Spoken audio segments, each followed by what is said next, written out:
Congratulations, ate! Grabe naman, best actor! Grabe ka! Grabe, grabe. Best actor! Best actor! Best actor! Best actor! Best Ganda. Kamusta ang best actor? Ito, nakabistida. Ito, naka-little black dress, yung best actor. Maraming salamat, madlang people! Grabe! Mula sa kaibuturan ng puso at kaluluwa ni Mother Twinkle, maraming salamat po. Ang saya-saya ko hanggang ngayon, Cloud9 pa din ang nararamdaman ko. Nakakatuwa. Lahat sa inyo, pinasasalamatan ko. Sa aking mga little ponies, thank you very much. Maraming salamat sa lahat ng mga madlang people na sumugod sa sinihan unang araw pa lang, December 25. Pumila ng mahaba, nag-aantay dahil madaming sold out. Maraming salamat sa pagtitiis nyo para lang panoorin ang pelikulang to. Maraming salamat. Thank you very much. And congratulations, ang daming magagandang review. Yes. At talagang sinasabing ibang vice ganda ang nakita nila. Maraming salamat din sa lahat ng mga nag-review, sa lahat ng mga film critics, sa lahat ng mga film critics, saan mang platform. Napakarami kasing film critics, di ba? Totoo. Oo, dati ang mga film critics kasi nasa yung mga jurors. Yes, ganyan. yes. Pero sa TikTok, ang daming critics. Pero anumang uri ng critic, maraming salamat because generally, positive feedback ang nakuha and the breadwinner. Breadwinner last year pa yun! Last year pa pala. Call me mother! Same naman ang director. Kasi dahil sa Call Me Mother, pumasok na naman sa top 10 sa Netflix yung and the breadwinner is. Pero Fred, Congratulations. kwento mo kami, anong nararamdaman mo nung eto na, nominated ka, di ba? Ano yung Alam mo, pumapasok sa nakakatawa isip talaga mo? to.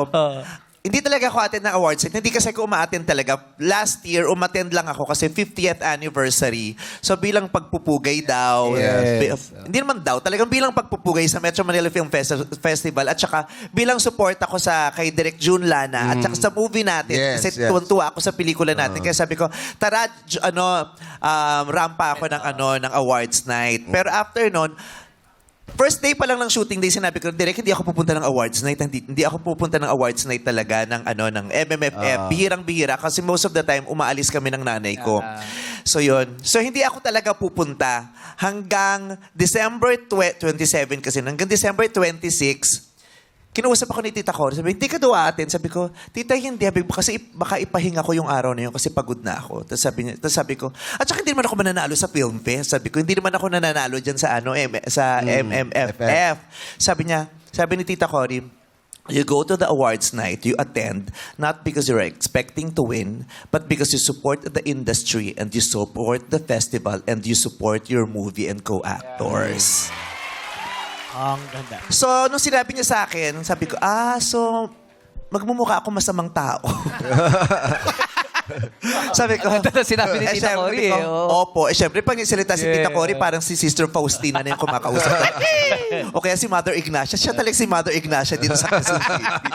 Yes, Mother Ignacia. So, ura-urada, a-attend daw ako, tapos wala akong style team. Kasi hindi ako nag-prepare. Okay. So, tinawagan ko si Nadine. Nadine, na-attend ka, di ba? Oo, ate, a-attend ako. Tara na. Sabi ko, wala akong makeup artist. Sabi ko, kasi nagsasalitan kami kay Jelly. Pag hindi niya kailangan si Jelly, gagamitin ko si Jelly. Na-book niya na si Jelly. Ayoko ng sabi ko, pero pwede bang makisingit?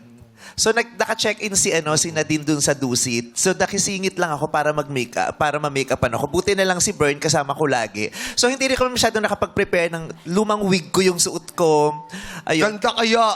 Pero pinapunta ka mo nga eh. Hindi, buti na lang kasi talaga ang ganda ko din. So nadadala ko. Teka lang, kung lumang wig yun, ba't di mo suoting April Boy wig? Tinapon ko yun dahil sa'yo. Mahal-mahal nung wig na yun galing Germany. Inokray ng April Boy. Tinapon ko talaga. Saan mo tinapon? Best actor yan. Tapos, Ganyan in fairness dun sa production ng ng MMFF this year, ang bilis-bilis. Yeah. So nandun na, nakaupo kami sa harapan. Tapos, alis ako ng alis. So kala nila, tuwing tumatayo ako, umuuwi ako. yung kala nila nagpa-check lang ako ng attendance. Tapos nung nanalo na yung anak ko, si Lucas, congratulations sa anak ko. Yeah, congrats, Galing, Lucas. Lucas. Galing naman din kasi. Congrats. Sobrang galing. Oh. Nung nanalo na siyang Best Child Actor, nag-tweet pa ako, nanalo ni anak ko, pwede na akong umuwi. So nag-CR ako, kala nila, umuwi na ako. So hinahanap ako ng mga organizers. Tapos nag-CR lang talaga ako. Bakit ba ang tagal mo sa CR? Ano no? Ano ba? Naayos Ba't ang tagal mo sa na. CR? Walang Malakas na umuwi. Ba't ako balik ng CR? Ninenervyos. CR eh. Kasi nga, nakte-tense din ako. Yung kahit hindi ka Yun nag-expect, yun. di ba nakaka-tense? Oo. Tapos, yung mga first set of awards, puro sa ibang pelikula na pupunta. Kaya sabi ko, ay, wala na to. Yung mawawala ka din talaga ng pag-asa. Tapos, nag-a-apologize din ako sa mga jurors kasi ginudge ko din sila. Nung sinabi yung mga jurors, nung lumalabas yung mga mukha nila dun sa ano, sabi ko, ay, puro lalaki. Eh, syempre, sanay akong hindi naman ako, di ba, yung hindi ako bias ng mga lalaking ano, yung ganon. Ay, puro lalaki. Tapos may pare. Ay, may pare. Ay. Sorry dahil ginudge ko sila, pero ano, kinukwento sa akin nung organizer, sobrang nilang fair at ako talaga yung pinipili nila. Kita mo? Ganon yun. Kaya, tas nag-CR na nga ako, eto na. Tapos pagkatapos ko mag-CR, si Seth Fedelin at saka si Francine kumakain. Inaaya nila, tsumika ako ng slide. Sabi, kain kami, kakain dapat ako. Kasi may pa-buffet. Tapos kukuha, pagtingin ko, ay, kaya lang, yung mga ganyang matataas na table, walang upuan. Sabi ko, Pagkat. parang sayang yung Gucci ko kung nakatayo ako dito kumakain. At saka, patay gutom ako doon. Di ba nag-award? Sabi ko, mamaya na nga lang. Tapos pagpasok ko, na-award na yung Best Actress agad. Sabi ko, ay, Bilis na. sabi ko, Ano? Best Actress na. Hindi ko man lang natabihan si Nadine nung tinawag yung pangalan niya. Hindi ko man lang siya napalakpakan. Sabi ko, nahiya ako. As biglang Best Actor. So, hindi talaga ako emotionally and psychologically prepared. Nung bigla, ay, Best Actor na. Kaya nung tinawag ako, gulat na gulat ako. Hindi ako naka-arte. Kasi usually, di ba, pag prepare, ay, Best Actor, i-arte ko na to. And the nominees are, Yan. Yeah.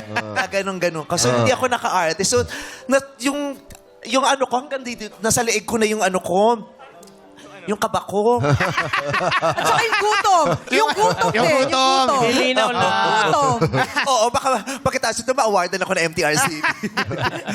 Tapos, gulat talaga ako. Kaya, tapos hindi ako nag-prepare ng speech. Buti na lang talaga. Kahit di ako nag-prepare, ang haba lagi ng sinasabi ko.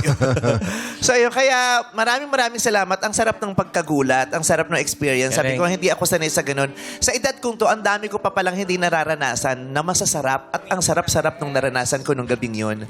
Kaya, thank you so much kay Direk June Lana. Kasi siya, magmula nung dinirect niya ako, lagi ko siyang niloloko na, gawin mo akong best actor, ha? Kasi di ba siya yung actor's director, pag hinandle niya, nagiging best actor, tapos yeah. best picture nung ano. Sabi ko, Direk, gawin mo akong best actor, ha? Tapos, kaya sobra akong thankful kay Direk Junana, pero nahihiya din ako sa kanya kasi sabi ko, hindi ko siya mapa-best director. Sabi ko, minamalas ka magmula nung na-handle mo ko. Sabi ko ganun. Kasi parang magmula nung hinandle mo ko, hindi nagbe-best picture yung ano o nagbe-best director yung... Sabi ano ka ba? Wala sa akin yun, sabi ni Direk Jun. Kahit hindi ako manalo, ang pinaka-trophy ko pag nananalo yung artista ko. Yeah. Thank you, Direk. Kaya, nung gabing yon, mas masaya sa akin si Direk June at saka si Nadine Lustre. Si Nadine Lustre, hindi yan iyakin sa mga casual na ganap. Pero grabe yung iniyak niya na parang inanak niya ako noon. At saka, bago pa nung awards, ang sinasabi niya, kahit hindi ako manalo ate, kailangan manalo ka. Sabi niya ganun. Pag hindi ka nanalo, magrarant talaga ako. Sabi niya ganun. So, ilalaban talaga kita. Kaya, yung mga co-actors ko, kahit sa Breadwinner, inilalaban nila ako. Kaya natutuwa din ako. Sabi ko, ang sarap sa pakiramdam na inilalaban ako ng mga kasama ko.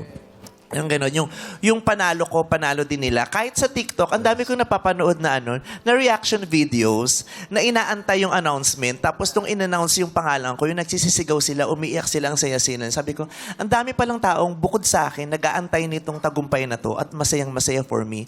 And so many people prayed for this to happen sa buhay ko. Kaya maraming salamat sa inyo, madlang people. Grabe yung pagmamahal ninyo sa akin. Grabe yung relasyon nating napakalalim na. Maraming salamat po. Sa ABS-CBN, sa Star Cinema, maraming salamat. sa Viva Films, kahit hindi man lang nagpadala ng bulaklak, maraming salamat pa din po. Oo, walang anything. Oo, kukubra na lang. Anyway, Idea First, maraming salamat sa Idea First. Pero binati naman ako ni Tita June, Mother, I love you. Oo. Yes. Tapos ano pa ba?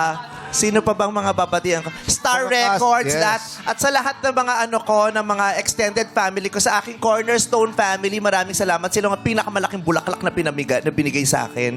Sa aking Cornerstone family, sa aking Star Magic family, maraming salamat. Kay Ma'am Charo, maraming salamat.